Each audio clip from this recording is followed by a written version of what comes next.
বসলেন না, উনি নড়ে চড়ে বসলেন। আমি বললাম আপনি পেছনে গিয়ে বসুন, আমার প্রচুর না প্রবলেম হচ্ছে। তারপরেও নড়ে চড়ে বসলেন।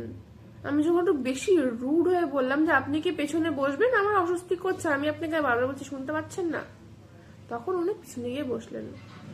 বেশি না, 5 মিনিটের জন্য। তার কিছুক্ষণ পর উঠে এসে আবার কন্টিনিউয়াসলি আমার দিকে তাকালেন।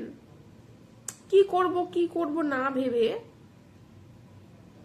আমি কাউকে ফোন লাগানোর ভয়ে, মানে কাউকে আমি ফোন করছি এরকম একটা নাটক করলাম, দিয়ে বললাম যে কোনো অসুবিধা হলে আমি পুলিশ ডেকে নেব, এরকম নাটক করলাম যাতে উনি আমার কথাটা শুনতে পেরে উনি সাইড থেকে সরে যান।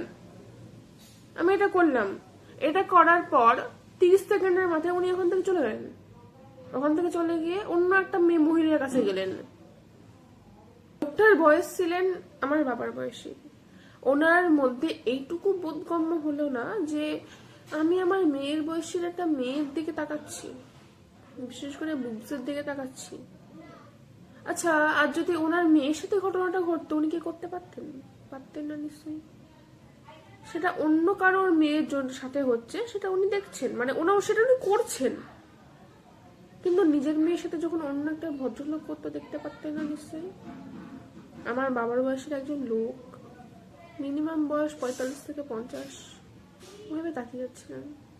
আসলে দোষটা হচ্ছে আমাদের, কারণ আমরা হয়তো ছোট জামা পরে এসেছিলাম, হয়তো আমরা খারাপভাবে বসেছিলাম, হয়তো দোষটা আমাদের, দোষটা ওনাদের না।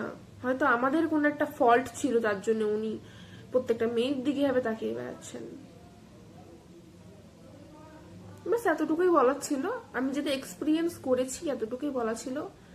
ঘটনাটা ঘটেছে আজিমগঞ্জ রেল স্টেশনে। তো মেয়েরা বি সেফ থাকবেন, ব্যাস এতটুকুই বলার। কারণ দোষটা সবসময় আমাদের প্রতি হয়, তাই মেয়েরা সেফ থাকবেন।